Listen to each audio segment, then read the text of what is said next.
Chapter 11 The Inner Circle. April 5th, 2086. Williamsburg, Virginia. It was pitch dark, and clouds obscured the moon. To the east, the waters of the Atlantic Ocean churned and frothed as they always did.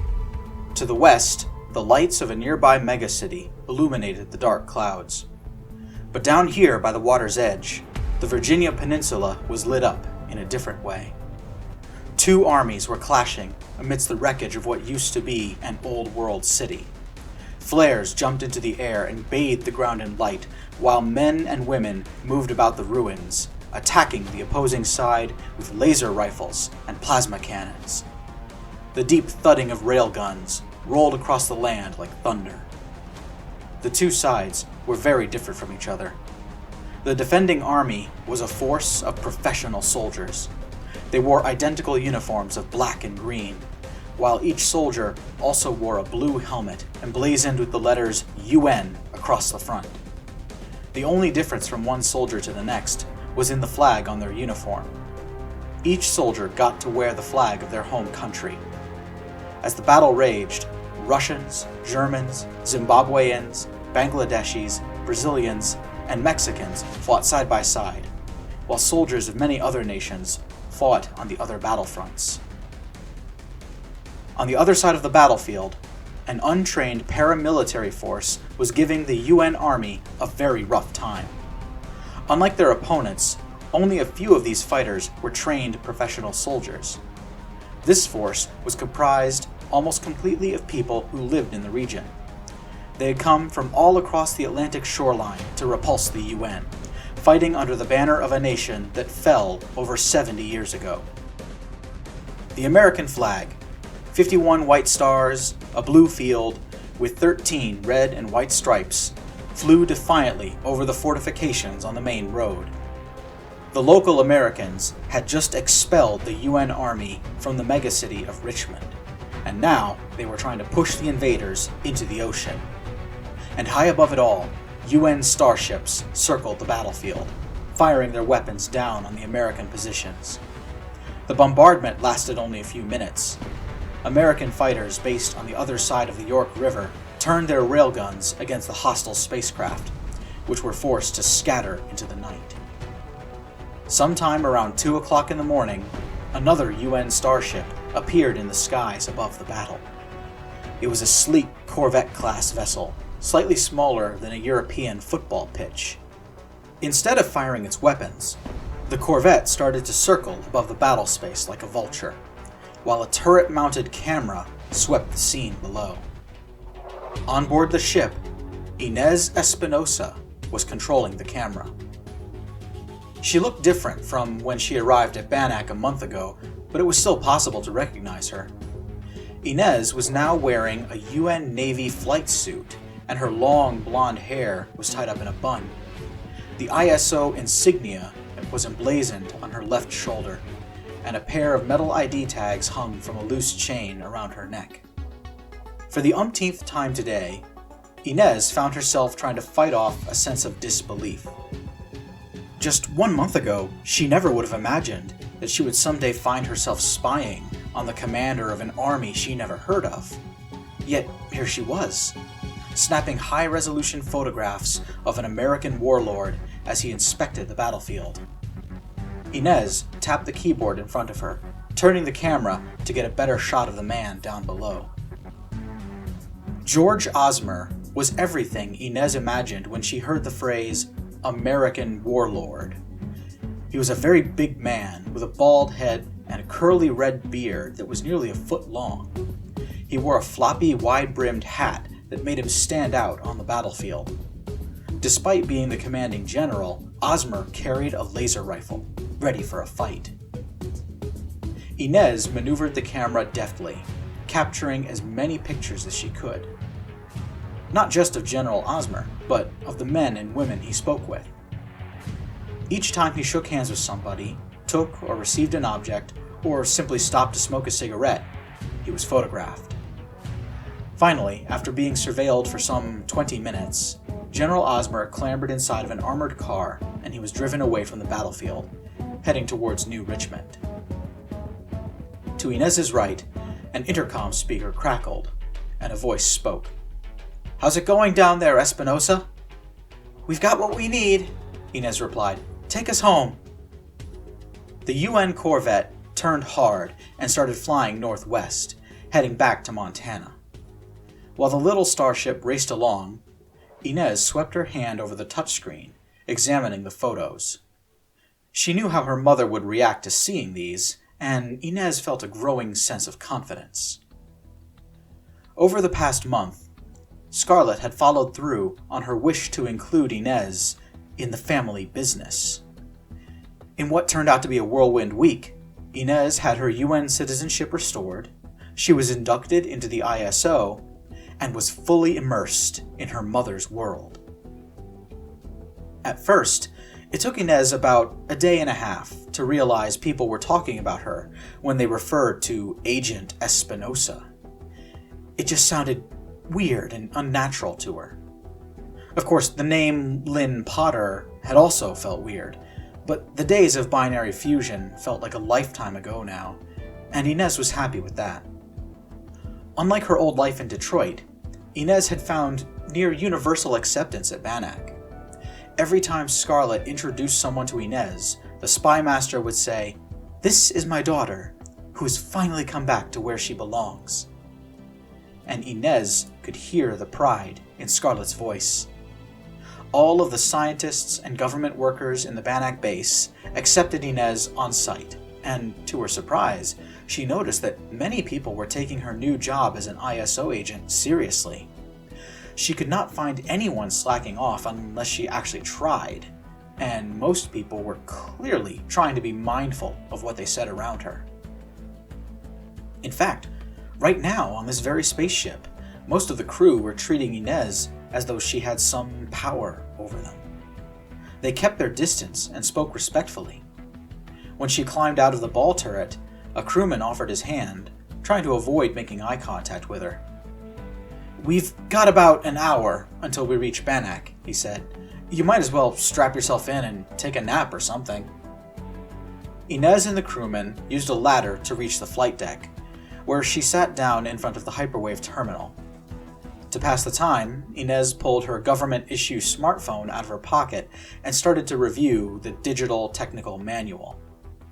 Scarlett had made the manual specifically for Inez, so she could get up to speed about all of the advanced technology ISO used.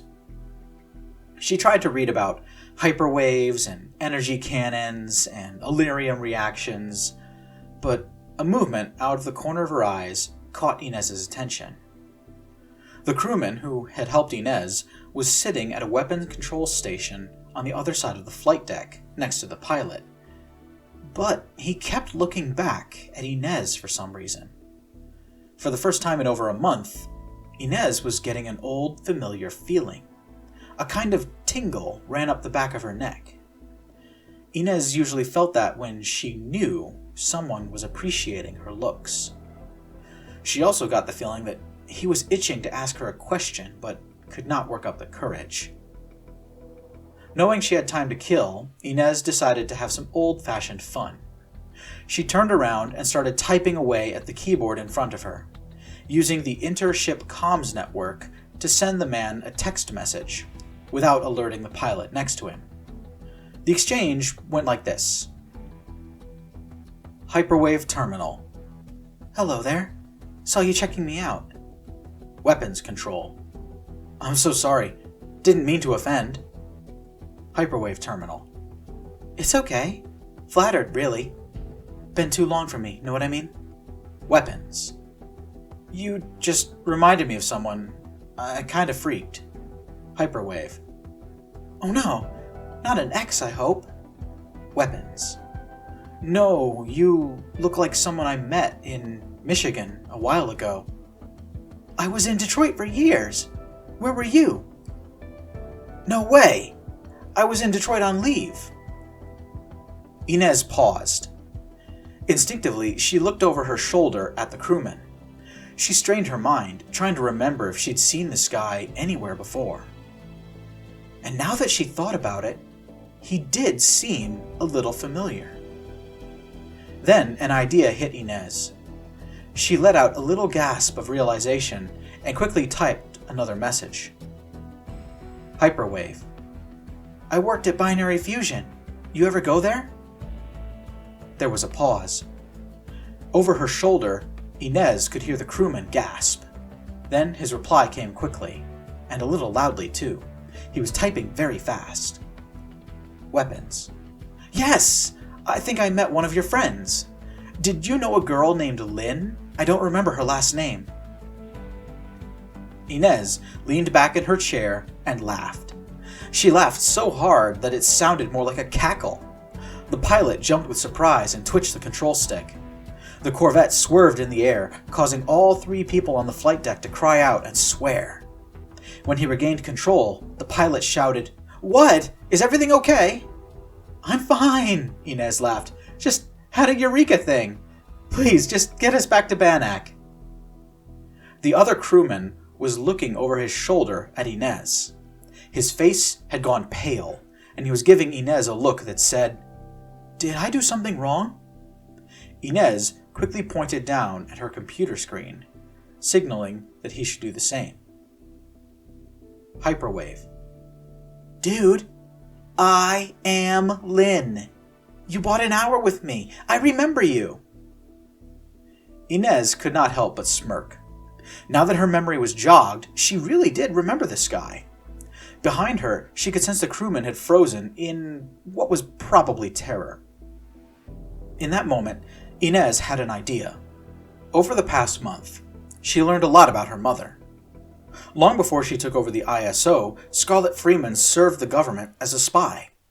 She was embedded in the UN Diplomatic Corps, and she made many friends there, who she later exploited as a part of her espionage mission. Inez worked for the ISO now, so that made her a spy. Like her mother, right? May as well try to follow Scarlett's example. Inez sent another message. Hyperwave. You were one of the good ones. Want to hang out with me when we get back to base? Weapons. Yeah, I'm stationed on level 2. My name is Corporal Barter. Before the spacecraft landed, Inez got her former customer's full name and contact information. She could not decide if she wanted to build a network like her mom had done, or if she just wanted to have fun. Maybe she would do a little of both. A couple of hours before sunrise, the Corvette landed at Bannack, and Corporal Adam Barter offered to escort Inez back into the base. She tried to accept, but a military officer intercepted them on the landing pad. Agent Espinosa, the director is waiting for you in her office. She didn't say why. Inez and Adam reluctantly parted ways. Scarlett's main office was on level 1, just below the surface. Inez carried a portable computer drive with her. It contained all of the photos she had taken in Virginia. Finding her mother's office was easy, but getting there seemed to be a problem. As she walked down the hallway, Inez had to cross no fewer than 3 military checkpoints. UN soldiers stopped Inez and demanded to see her identification. Each time she presented her government ID card, the soldiers would check it against a list before allowing her through. After what felt like an eternity running the gauntlet, Inez made it to her destination. Scarlett's office was the largest room of its type in the base. The place was oval-shaped, narrow at either end and wide enough to accommodate 4 long couches in the middle of the room, all facing one another in a square-shaped formation. In the middle of the couches, a coffee table was heavily laden with paperwork, laptop computers, digital tablets, and other tools of the spymaster's trade. On the far side of the office, Scarlett's desk was wedged between a pair of bookshelves, while a large, flat-screen television hung from the ceiling at the end of a robotic arm. Seated around the central table were 10 people, including Scarlett herself. Inez froze in the doorway, wondering if she was intruding on a private meeting. Before she could back out, Scarlett looked up from her work and saw Inez. "Oh good, you made it," Scarlett exclaimed, causing a few people to look around at her. Nezzy, please give the surveillance data to Commander Bakir and sit down. An Arabic man, wearing a military dress uniform, stood up and took the hard drive from Inez. Then he offered the seat next to him, and she reluctantly joined the group. Looking around, Inez realized very quickly that she was sitting among some very powerful and influential people. Most of these men and women were dressed in military uniforms, resplendent with medals and ribbons, while the remaining few wore formal business suits. "Everyone, this is my daughter, who I've told you about," Scarlett said to the group. "She's rejoined us recently, and we're still bringing her up to speed on everything. I feel confident now that we can start to include her in on the project." "And what makes you say that?" asked a gray-haired man. As he spoke, Inez noticed that this old man was not making eye contact with anyone. He was just speaking to the room at large. "While I appreciate you are a good judge of character, Director Freeman, none of us have met this woman before." "I have," interrupted a military officer. Inez looked at the man who had spoken, and her jaw dropped. "Hey, she stammered. Inez started to say the words, "Do I know you?" But Scarlett cut her off. "You see, she has already made connections here. I told you, she takes after me, sir." Scarlett stood up and walked around to stand behind Inez. She put one hand on her daughter's shoulder and said, "Now, Nezzy, let me introduce you to, well, I guess we sometimes call ourselves the Inner Circle. You'll be working with us more often now, so let's make some introductions." The old man stood up and reached out to offer a handshake to Inez. When she took his hand, he clasped her hand with both of his own and shook firmly. "It is good to finally meet you, Agent Espinosa," said the old man. "My name is Pascal Etienne. I am the Secretary General of the United Nations of Earth." Inez felt her blood run cold. She'd heard the name countless times before, but had never even dared to dream that one day she might come face to face with the leader of humankind. "It's an honor to meet you," Inez said. "I've heard much about the law you wrote, Sol Invictus. That was how you changed the world so much since you got elected, right?" "Sol Invictus is the seminal legislation of my administration," Secretary General Etienne replied. "It was the weapon by which we reclaimed this world from alien influence and raised humanity from the cesspit of weakness that was the xenophile policies of my predecessor." Inez smiled and would have moved on to the next person, but Pascal caught her by the arm and added, "Please forgive this old man for being so forward." Pascal said to Inez, "But I am blind and would like to feel you a little more, so I may recognize you." Not daring to say no to such an important man, Inez stood still and allowed the Secretary General to touch and feel her hands and face. It took only a few seconds, and when he was finished, Pascal said, "Yes, you do seem to take after your mother, but I can feel your father's presence, too." Inez was so grateful to know that Pascal Etienne was blind, because she felt a little creeped out. Fortunately, the Secretary General sat down as a brown-skinned woman with frizzy black hair greeted Inez next. "Ingrid Siajotso, Admiral of the UN Navy and Supreme Commander of the Armed Forces of the United Nations of Earth. These are my comrades, Klaus Eberhard, the commander of XCOM, and his number 2, Central Officer David Sepulveda." Inez felt a sense of shock as she recognized the Central Officer. "Sepulveda?" she repeated. "As in David Sepulveda?" The Central Officer looked very different from the last time Inez had seen him. He had grown a beard, and somehow it looked just as sleek as his wavy black hair. A bubbling sense of revulsion filled Inez's stomach like bile. "Hello, Nezzy," he said. It's been a long time. Don't call me Nezzy, she hissed at him. The Arab soldier introduced himself as Rafi Bakir. He was the field commander of the UN Space Rangers. I don't spend much time on Earth these days, he admitted. If you're ever nearby Jericho Station, ring me and I'll show you where to get the good drinks. Up next came a bubbly Venezuelan woman with red hair and freckles. What a coincidence, she said. My name's Inez too. Vasquez. Inez Vasquez, at your service. I'm the ISO armorer. I design most of your equipment. And I know you, Inez said, pointing towards a businessman in a very expensive suit. You're Indy Hutch, Practical Industries, right? Yes, Indy replied. We are a weapons manufacturer, and the primary supplier for the project your mother is so focused on.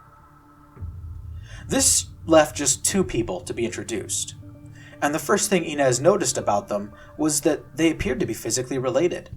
Their faces were similar enough to suggest they shared blood.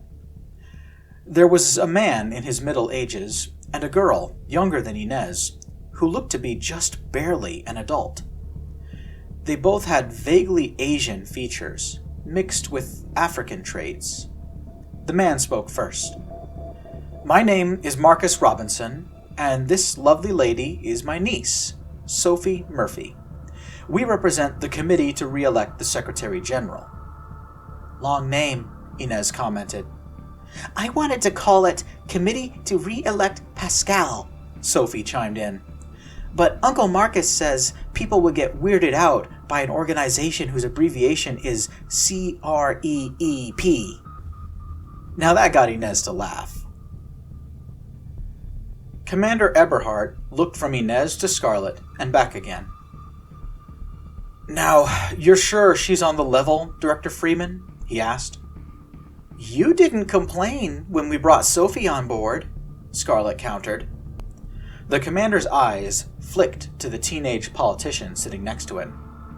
In that moment, Inez got a very powerful impression that Eberhardt's judgment regarding Sophie was impaired by an overwhelming sense of physical attraction.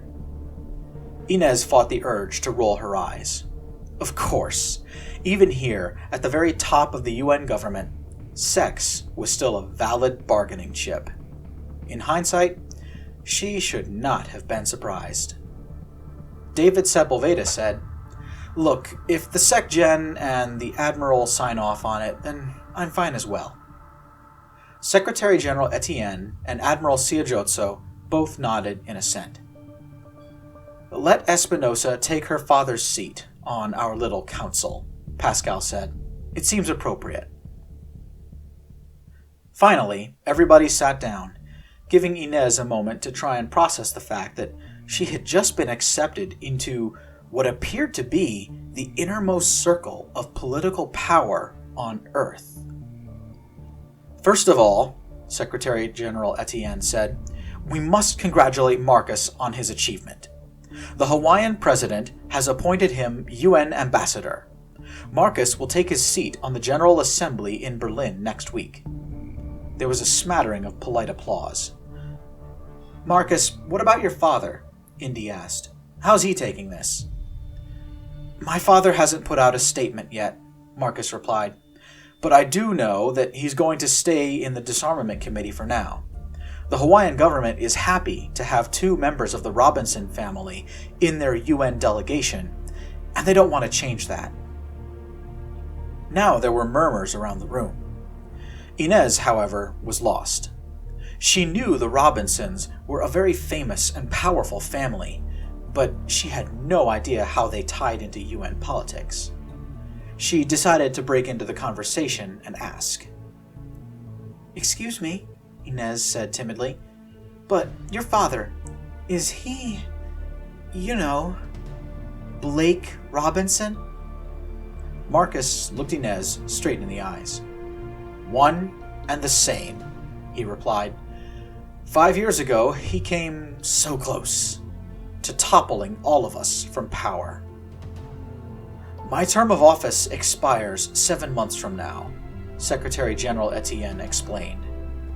In December, the Security Council will hold an election, and Blake Robinson will no doubt try to unseat me again. We must be prepared. Inez tried to pay attention to the rest of the discussion, but she found herself feeling a little bad. She might not know a lot about history, but she knew that Blake Robinson was one of the greatest heroes the human race had ever produced. She felt sorry to learn that she was going to be allied to his political opponents. The meeting of the Inner Circle dragged on for about an hour, and the conversation mostly consisted of preparations for the upcoming political campaign against Blake Robinson. Inez learned that the leader of the UN was not chosen by a conventional election. Instead, the Security Council, made up of representatives from the most powerful nations on Earth, would hold a secret vote behind closed doors. 5 years ago, Blake Robinson had run for Secretary General, while Pascal Etienne campaigned for re-election. The secret Security Council vote had been very close, and Blake was defeated thanks to Russia, who changed their vote at the last second. 5 new countries will be elected to the Security Council in June, Marcus said. Father is very popular with island countries, owing to his history with Japan and Hawaii. If we have any hope of winning in December, we must stop island nations from being elected to the council. Countries like Palau, Nauru, Tonga, Grenada, Samoa, and Kiribati. These countries must be stopped. I'll get to work on that as soon as I get back to Berlin, Pascal said. Most of those islands are from the Francophone community, or the old British Commonwealth. I will speak to my allies in Europe. Once the agreement was made, the topic shifted to aliens. Inez was very surprised to learn that there were in fact a large number of non-humans still living on Earth and in human colonies around the galaxy. Of course, she could remember how, just 2 years ago, the UN Army expelled all of the aliens from Detroit. Now, she listened to Pascal Etienne and his allies plan out a comprehensive mass eviction. There is a substantial population of mutons in the Caribbean, Pascal said, mostly concentrated around the starports in Florida, Mexico, and French Guiana. Reclamation agents have reported significant difficulty in dislodging them. Mutons worship spacecraft, Rafi said. I assume this means the local mutons are tied closely to Grey Phoenix. Inez perked up. She knew that name. Grey Phoenix? She repeated. You mean those alien scavengers? Rafi looked at Inez. How do you know about Grey Phoenix? He asked. They used to be active in Detroit before the UN took the city back, Inez replied with a shrug. They were always selling spaceship parts they stole from UN spaceports. At her words, there was a flurry of movement around the room. Nearly everyone in the inner circle was making a note of what Inez had just said. Which warlord was controlling Detroit before we took the city? Rafi asked. Some woman named Jackson, Ingrid Siajotza replied. She's the sister of General Jackson, who negotiated the surrender of Michigan to us. And that went so well, Scarlett said sarcastically, rolling her eyes. General Jackson was murdered by Lawrence Ridge, right? Just a few days after all that happened? Inez felt a lurch in her stomach. The fact that her mother knew Lawrence Ridge in any capacity frightened her. But so did the idea of her own friend killing someone in cold blood. Mom, how do you know Lawrence? Inez asked. He was a real thorn in our side before he surrendered 2 years ago, Scarlett said. Him and the other Wolverines. What were their names, Rafi? There was Ridge and who else? There was also Lansing, Russell, and the 2 Roberts sisters, Rafi answered. But I think one of the Roberts girls is dead now. The Wolverines are no better than the Stormbreakers, Marcus Robinson said. They harbor aliens instead of putting humanity first. They're traitors, and we should have shot them when they gave up." "Hear, hear," the Secretary General added. "It would have been their just desserts for consorting with aliens and non-human creatures." Inez suddenly felt a little cold. "But when I met the Stormbreakers," she started to speak, but Scarlett interrupted her. "We won't fault you for being kidnapped and spirited away by those criminals," Scarlett said. "I'm just happy to have my daughter back." It seemed like the meeting was wrapping up. People were putting computers and papers into briefcases, and Scarlett stood up to stretch. "Thanks for coming, everyone. Inez, I need you to wait up a moment." Both Inez Espinosa and Inez Vasquez froze in their tracks. Oh, wait." Scarlett smacked herself in the forehead. "Inez the Armorer. I'm going to call you Izzy or Vasquez from now on, so we don't get confused. And Nezzy, I would really appreciate it if you did not call me that," Inez said quickly. "Right, okay. You'll just be Inez," Scarlett said. "Listen, Izzy, I need you to take Nezzy's measurements and start building a spacesuit for her." Inez's jaw dropped as she looked at her mother. A spacesuit?" she repeated.